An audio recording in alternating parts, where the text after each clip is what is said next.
So this is an introduction to the physics section of the class.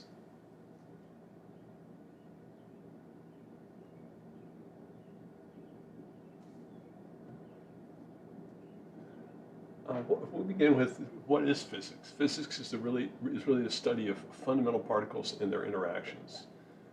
Physics allows us to quantify the effects of the interactions between objects and predict the results of these interactions. So when objects knock into each other, or when you throw an object, you can we want to be able to predict what happens. It's how we send spaceships to the moon, or build bridges, or anything like that.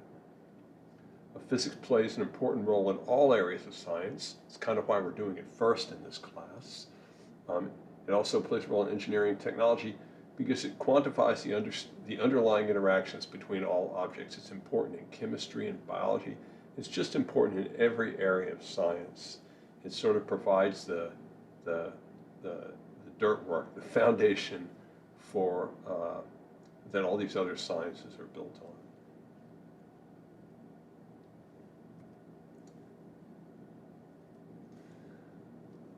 on. So we'll spend a lot of time talking about physical quantities.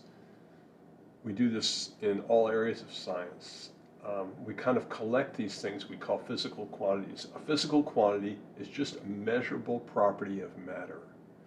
So you're already familiar with them. Some examples of physical quantities are distance, time, speed, velocity, acceleration, area, volume, mass, force, energy, momentum. All of these things that we talk about when we're talking about sports and almost anything, science is these are physical quantities. They're measurable properties of matter. We can take a car and we can measure its speed or velocity or acceleration or its area, surface area, or volume or mass, or what force is exerted on it, how much energy it has, and momentum, and so on. We can do that for just about any object. My car has a length, a width, a mass, a weight, a volume, and so on.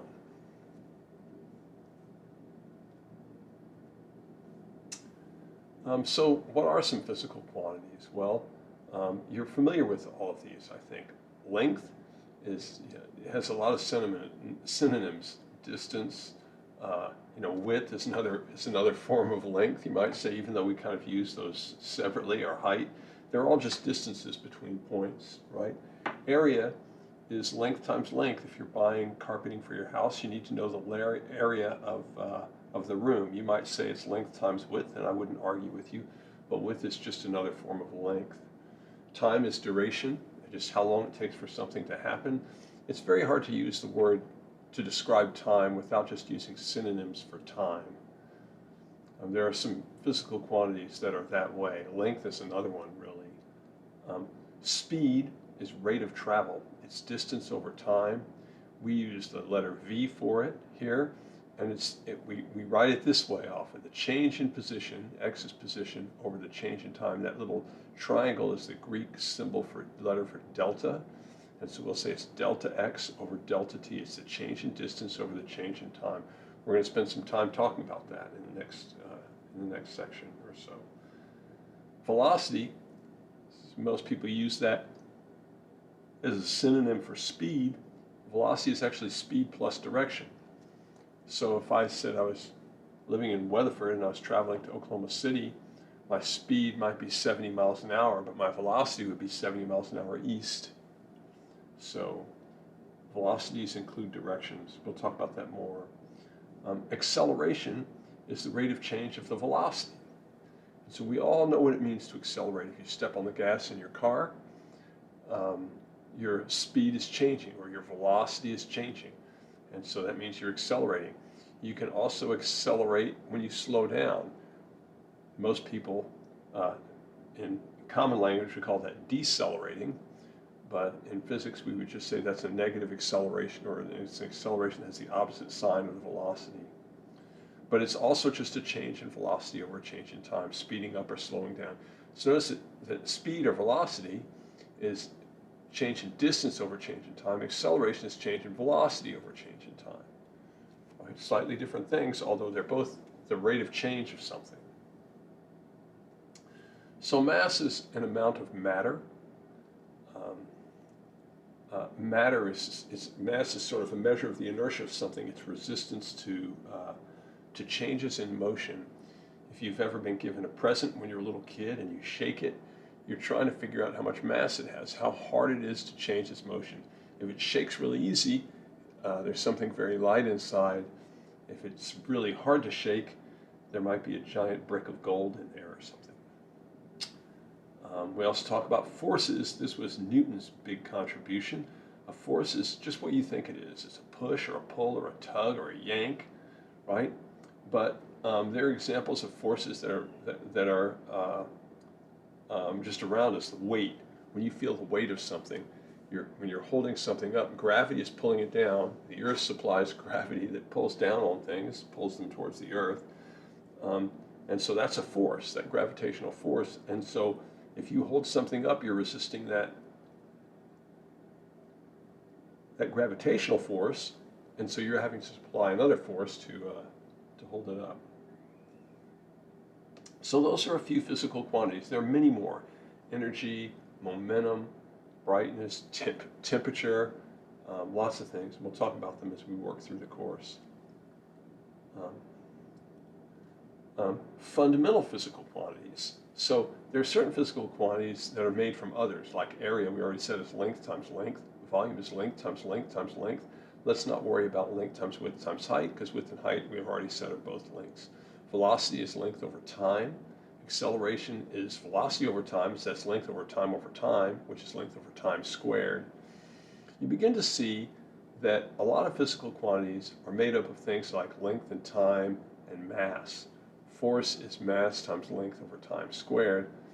So there are certain fundamental physical quantities, and the others are called derived physical quantities. And so area, volume, velocity, acceleration are all derived physical quantities because they're made up of other physical quantities.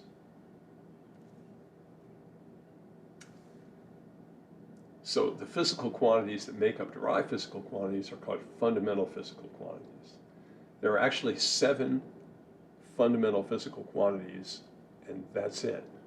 So if you buy a universe, if you go out and buy yourself a universe, you get 7 fundamental physical quantities for free with your universe. It turns out you can have different sets of 7 that all have the same purpose, basically. Most commonly, they're written this way: length, time, mass, charge, amount is just a number, temperature, and brightness. Sometimes fundamental physical quantities are called dimensions. You know, we think of ourselves as living in the 3-dimensional world, but dimensions can be used for other types of things. Also, for example, we would say area has dimensions of length times length. Volume has dimensions of length times length times length. Velocity has dimensions of length over time. Acceleration has dimensions of length over time squared, and so on.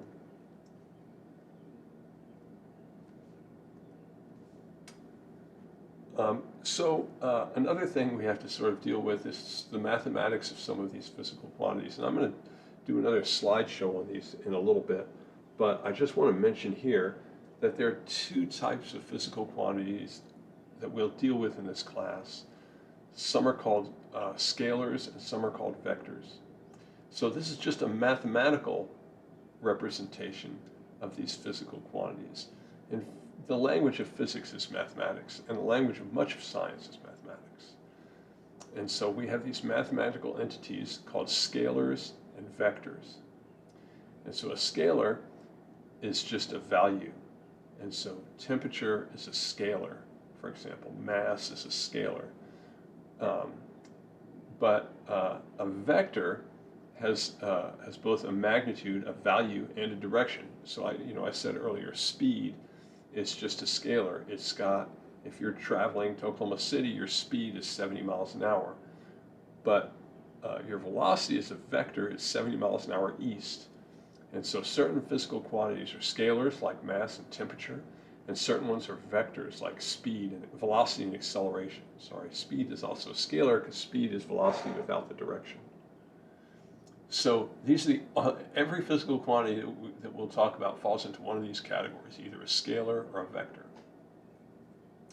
And so here's a list of some. Scalars are temperature, mass, length, speed, area, volume, energy, and others. These have only a value, or we use the word magnitude. They do not need an associated direction. A vector physical quantity. A vector is a physical quantity that has both magnitude and direction. And so some examples of vector physical quantities are,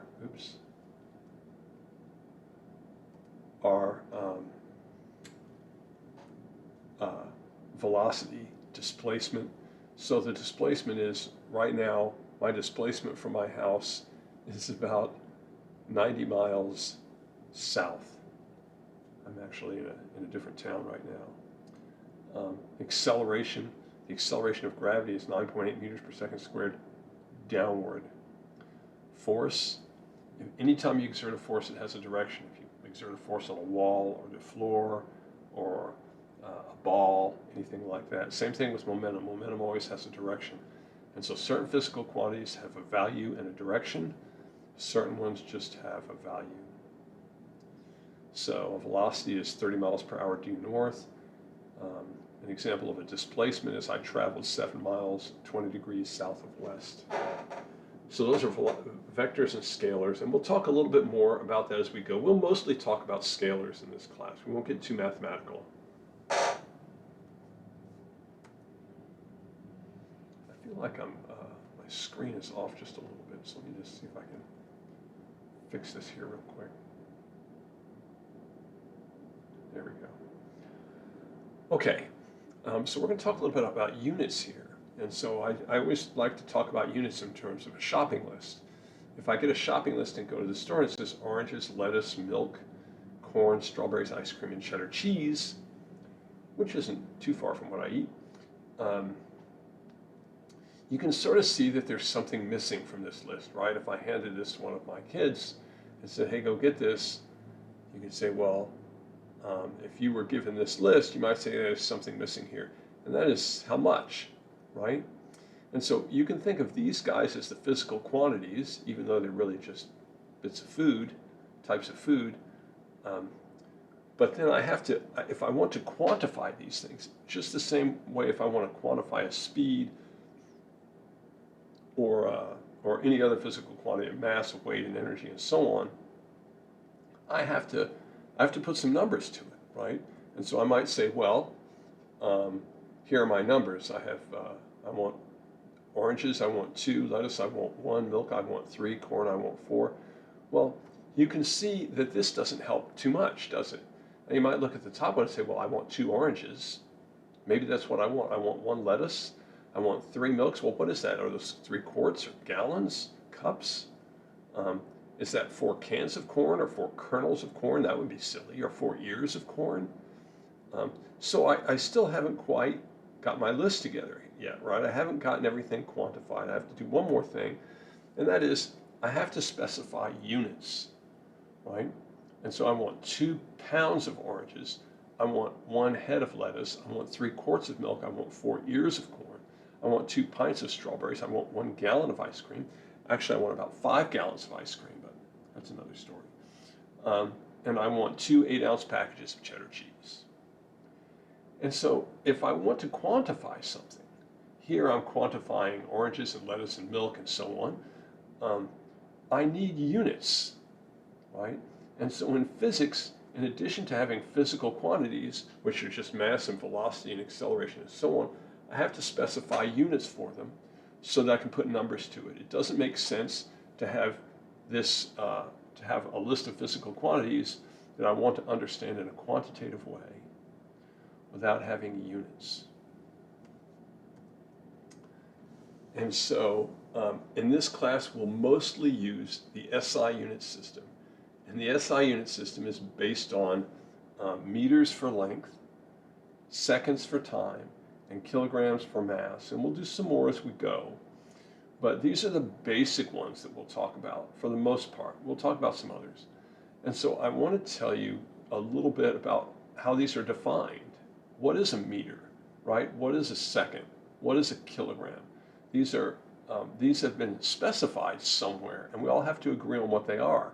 If somebody has a different idea for a meter than I have, then if I tell them to run 100 meters, that will mean something different. We all want to agree on what that is. And so it turns out the meter was developed by the French, and it was originally 1/40,000,000th of the Earth's circumference. And that seems like a crazy idea, because who could build a tape measure that long? But the French actually made a very valiant effort to measure the distance from the North Pole to the equator. That would be 1/4 of the circumference. And so that happened in the late 1700s. And they got a good measure of it. And for a long time, they built a meter stick based on that. And that's what we all agreed a meter was. Since then, we've come up with a more objective, easier to measure maybe definition, and that is 1 meter is the distance light travels in one, and what is that? 299,792,458th of a second, right? And so if you wait for this long, a beam of light will travel exactly 1 meter. And so you can say the meter depends on the definition of the second.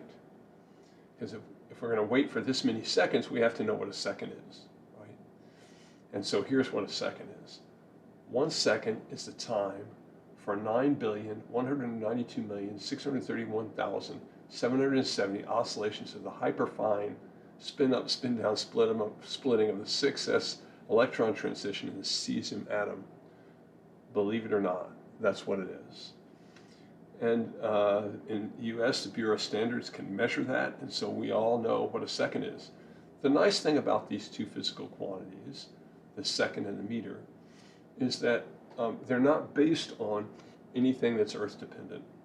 We can, if you lived in Alpha Centauri, we could email you the instructions and you could measure how far light travels in this many seconds, where a second is defined as this many oscillations of the hyperfine structure of cesium, and so on. And you could figure that out. As I said originally, a meter was 1/40,000,000th of the Earth's circumference. Originally, a second is what probably you would have guessed it was. It's 1/60th of 1/60th of 1/24th of a mean solar day. The reason we can't use that anymore is because a day, it turns out, varies in length over the course of a year, and then varies a little bit from year to year, slightly in a variety of ways. It changes over time. That is, the time from noon to noon on successive days is not constant. And so in a world where we have computers and all sorts of technology that depends on extremely precise measurements of time, we can't take these sort of average-ish numbers anymore. And so we have to come up with a more specific definition that we can all agree on. And this is what the scientists came up with at the Bureau of Standards. So that's a meter in a second. A kilogram is based on something called Planck's constant. And if you're a friend of the Stranger Things series on Netflix, this number showed up in season 3. The number they needed, it was for the combination to a safe, was 6.62607. They had 004. The number has since been corrected to 7015. And the kilogram is based on this number, Planck's constant. It used to be that a kilogram, even just 20 or 30 years ago, there was a block of platinum in Paris, and I think one in Washington, D.C., that were extremely precisely defined, and they were the definition we used for a kilogram. Planck's constant is sort of a property of the universe, like the speed of light is, and the oscillations of a hyperfine splitting of the 6s electron transition in a cesium atom. And so it's nice to have our, our units based on sort of objective properties of the universe. Most distances are now based on a meter. In fact, even the mile, the English unit for large distances, is defined as 1,609.344 meters. That's the definition of a mile. So a mile is also based on speed of light. It's similar for other time and mass units. The minute and the hour are all based on seconds, and pounds mass and things like that are all based on the kilogram. And so everybody kind of agrees.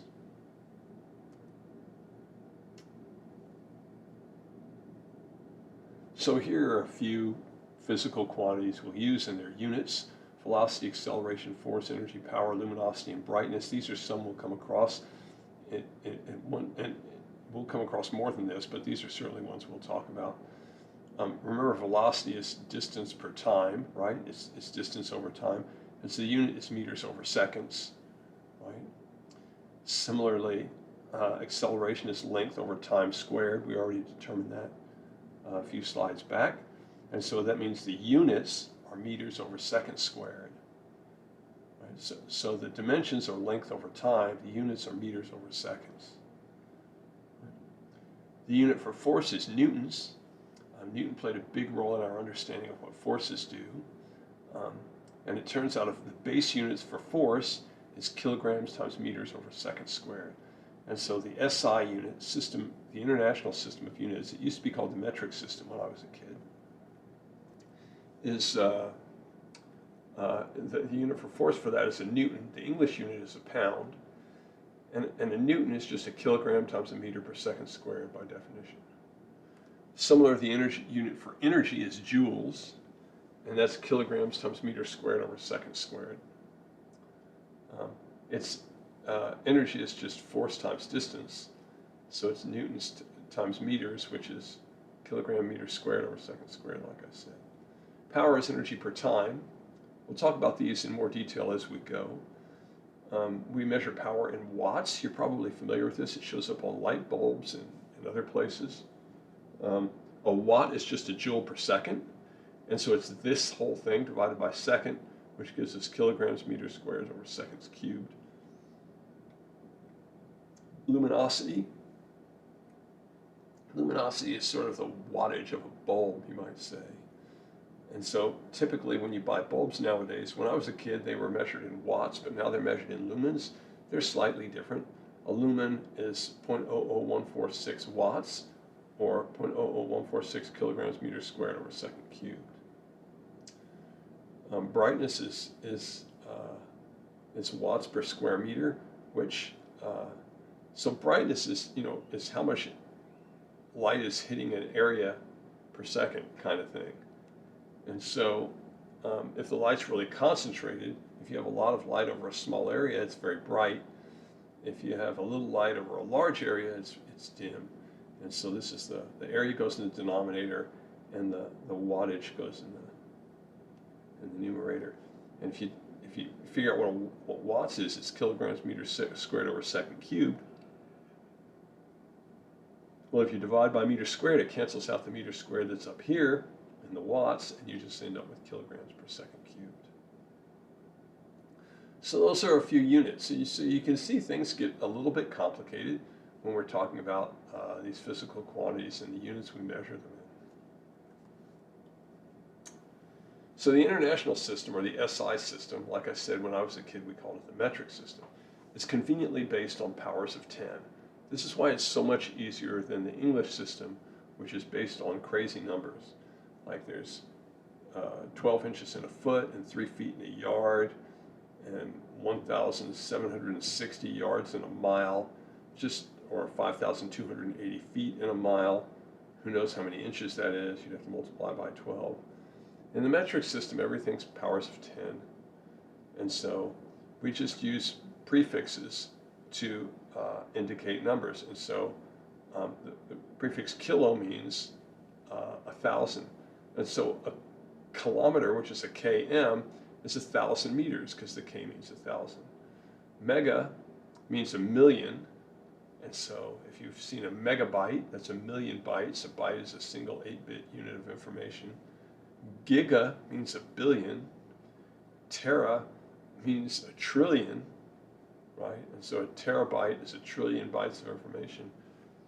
If you showed me that when I was 20, I would have said there's no way we'll ever have that much access to memory, but here we are. Centi is 1/100th, so a centimeter is 1/100th of a meter. It's about a little less than half an inch. A millimeter is 1,000th of a meter. There's about 25 millimeters in an inch. Micro is 1/1,000,000th. A micrometer or a micron is a millionth of a meter or 1,000th of a millimeter. This is around the size of bacteria and stuff like that.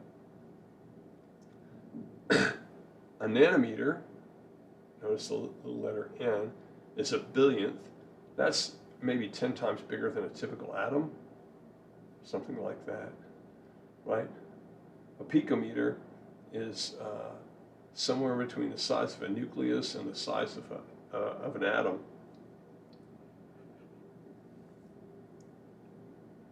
And so it's a billionth. So sorry, this is micro's a millionth, nano's a billionth, pico's a trillionth. So here's some questions. List 5 physical quantities. Can you list 10 physical quantities? Right? Is a meter a physical quantity? If not, what is it? Hint, it's not a physical quantity. It's a different thing. What is the purpose of units? What are 3 different units for length? 3 for time, 3 for speed. How many millimeters are in a meter? How many meters are in a kilometer? Right? What's the advantage of the metric system? What's the definition of a second or a meter? What is a derived physical quantity? Name 4 physical quantities. Sorry, name 4 fundamental physical quantities. Name the SI prefixes for a million, 1,000th, and a billionth. That's it.